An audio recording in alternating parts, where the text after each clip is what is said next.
কোনো পরোয়ানা নেই, পুলিশ হানা দিল, কোনো ইলেকশন কমিশনের প্রতিনিধি নেই, তা সত্ত্বেও পুলিশের হানা, কোনো রকমভাবে ভিডিওগ্রাফি করা হয়নি, তা সত্ত্বেও পুলিশ শুভেন্দু অধিকারীর কোলাঘাটের ভাড়া বাড়িতে গিয়ে হানা দিয়েছে। এবং তিনি বলছেন কিসের ভিত্তিতে হানা দেওয়া হয়েছে, সেই সঙ্গে তিনি বলছেন যে চটি পড়া পুলিশ তারা গিয়েছিল সার্চ ওয়ারেন্ট ছাড়া তার বাড়িতে এবং হাতে বস্তা নিয়ে গিয়েছিল, সে কথাও বলছেন। তিনি আশঙ্কা প্রকাশ করেছেন যে যদি কোনো কিছু তার বাড়িতে রেখে আসা হতো সেক্ষেত্রে তো তাকে ইচ্ছে করে, তাকে ষড়যন্ত্র করে তাকে ফাঁসানোর চেষ্টা করা হচ্ছিল, এমন অভিযোগও করেছেন শুভেন্দু অধিকারী। সেই সঙ্গে তিনি বলেছেন আগামীকালই হাইকোর্টে যাবেন তিনি, এই নিয়ে তিনি মামলা করবেন, এমন কথাও বলেছেন। এবং সেই সঙ্গে বলেছেন সে দেখে ছাড়বেন তিনি। সেই সঙ্গে এটাও বলতে ভুলে যাননি শুভেন্দু অধিকারী যে আজ যখন কলকাতায় নেমেছেন কেন্দ্রীয় স্বরাষ্ট্রমন্ত্রী অমিত শাহ, সেই সময় তার যখনই তিনি জেনেছেন শুভেন্দু অধিকারীর বাড়িতে এভাবে সার্চ করা হয়েছে, এভাবে সার্চ ওয়ারেন্ট ছাড়া পুলিশি হানা, তখনই কেন্দ্রীয় স্বরাষ্ট্রমন্ত্রী অমিত শাহ তাঁকে ফোন করেন এবং তারপর বিস্তারিতভাবে জানতে চান কি হয়েছে, গোটা বিষয়টি নিয়ে আশ্বস্ত করেছেন তাকে পাশে থাকার জন্য, তার পাশে থাকার জন্য আশ্বাস দিয়েছেন অমিত শাহ। গুরুতর অভিযোগ আনলেন শুভেন্দু অধিকারী। একদিকে তিনি বলছেন যে কোনো রকম সার্চ ওয়ারেন্ট ছাড়া তার ভাড়া বাড়িতে গিয়ে তার বেডরুম, তার ওয়াশরুম সব জায়গায় গিয়েছে পুলিশ।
আমরা দেখতে পাচ্ছি কি ঘটনা ঘটেছে কোলাঘাটে শুভেন্দু অধিকারীর ভাড়া বাড়িতে যখন পুলিশ হানা দেয়, তার ছবি আমরা দেখতে পাচ্ছি। এবং সেই ছবি, সেই ঘটনার প্রেক্ষিতে রিপাবলিক বাংলায় এক্সক্লুসিভ সাক্ষাৎকারে কি বললেন শুভেন্দু অধিকারী, শুনুন আরও একবার। শুভেন্দুবাবু, এই মুহূর্তে আমি ময়ূক বলছি, খুব স্পেসিফিক্যালি আপনি যা যা বলার সেটা গোটা বাংলা শুনেছে, কিন্তু তৃণমূল কংগ্রেস লাগাতার একটা যুক্তি দিয়ে যাচ্ছে যে আপনার যে আদালতের অবমাননার কথা আপনি বলছেন সেইটা আসলে ধোপে টিকবে না, কারণ এরকম কোনো রায় নেই। যদি আপনি একটু বলেন, অর্ণব গোস্বামীও শুভেন্দুবাবু যে কথাটা বারবার জিজ্ঞেস করার চেষ্টা করছেন, আপনি বড় অভিযোগ করছেন আইপ্যাক এবং প্রতীক জৈনের বিরুদ্ধে। আইপ্যাক এই গোটা বিষয়টাকে অপারেট করছে বলে আপনি বলছেন, আপনি বড় কথা বলছেন।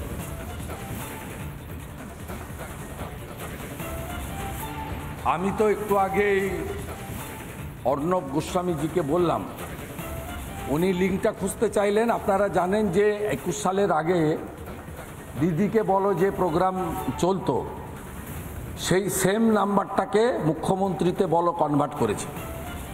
প্রথম টেন্ডারে প্রতীক জৈনের কোম্পানি তারা পার্টিসিপেট করেছিল, তারা টেন্ডারে 1 নম্বর হতে পারেনি, দিল্লির একটা সংস্থা হয়েছিল, সেই জন্য টেন্ডার ক্যান্সেল করে গোপালিকাজি হোম সেক্রেটারি ছিল, তার আন্ডারে যে ওয়েবেল আছে, যার এমডি হচ্ছেন বিভু গোয়েল, তাকে দিয়ে প্রতীক জৈনকে দিয়ে আরএফপি বানিয়ে টেন্ডার বানিয়ে 160 কোটি টাকা পশ্চিমবঙ্গ সরকার প্রতীক জৈনের কোম্পানিকে বিনা তাদেরকে পাইয়ে দিয়েছে মুখ্যমন্ত্রীকে বলো এই কর্মসূচি পরিচালনা করার জন্য।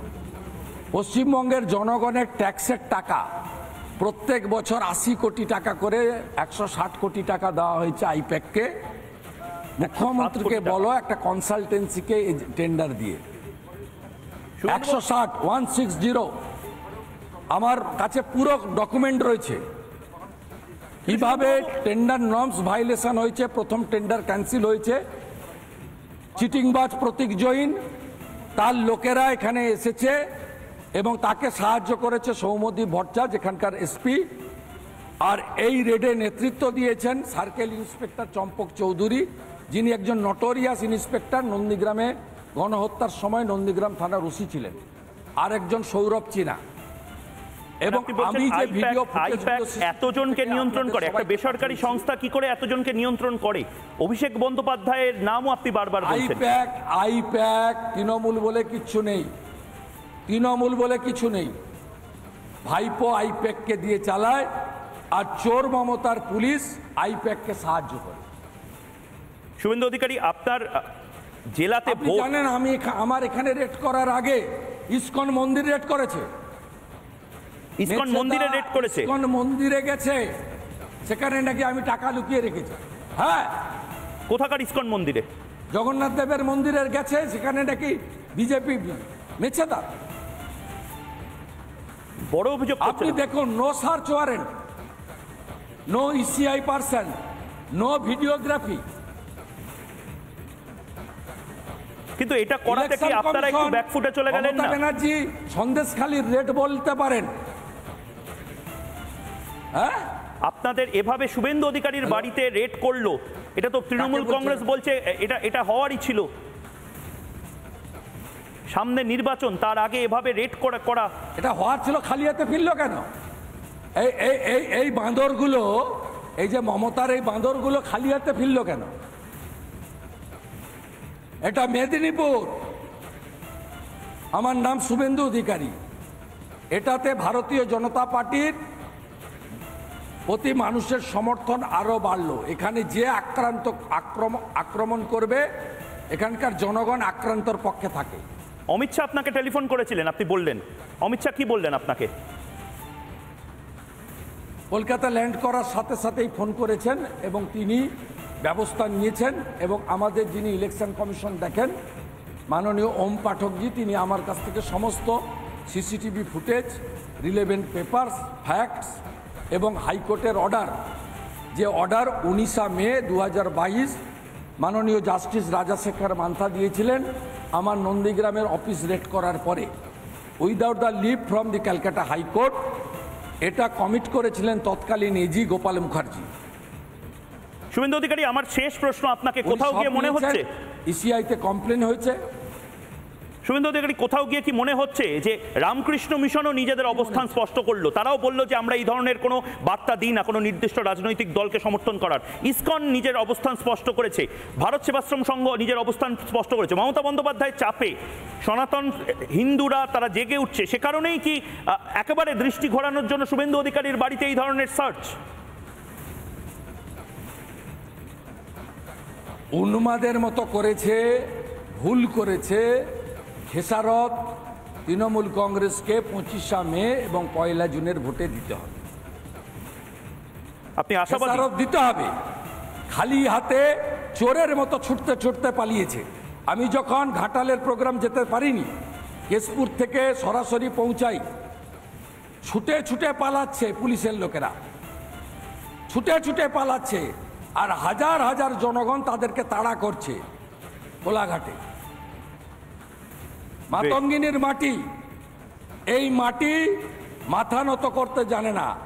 উচিত শিক্ষা তৃণমূলকে দেব, ভাইপোকে জেলে পুরব, আর মমতা ব্যানার্জিকে কালীঘাটের সামনে বাটি নিয়ে বসাবো। আমরা শুনলাম শুভেন্দু অধিকারী এক্সক্লুসিভলি রিপাবলিককে কি জানালেন, এই ঘটনার প্রেক্ষিতে কি বলছেন বিজেপি নেতা দিব্যেন্দু অধিকারী, এবং কি সাফাই দেওয়া হচ্ছে তৃণমূলের তরফ থেকে, কি বলছেন জয়প্রকাশ মজুমদার তৃণমূল নেতা, শুনুন। তমলুকেই আসছেন কালকে, তিনি বলবেন ভাব পরিষ্কার। ইতিমধ্যে আমরা রাজ্য নির্বাচন কমিশন মানে আমাদের সিওর নজরে ঘটনা আনা হয়েছে। শুভেন্দুবাবু হঠাৎ এত ভয় পেয়েছেন কেন? আর ওনার শারীরিক অবস্থা তো ভালো লাগছে না আমার দেখে, মনে হচ্ছে ব্লাড প্রেশার চেক করানোর প্রয়োজন আছে। এত উত্তেজিত হয়ে যাচ্ছেন, হয়তো ওই ভরাডুবির ভয়ে সাংঘাতিক ভয় পেয়েছেন। বিজেপির যে ভরাডুবি হতে চলেছে এই সামনের নির্বাচনে, মানে যেদিন তমলুকেই আসছেন কালকে, তিনি বলবেন ভাব পরিষ্কার। ইতিমধ্যে আমরা রাজ্য নির্বাচন কমিশন মানে আমাদের সিওর নজরে ঘটনা আনা হয়েছে।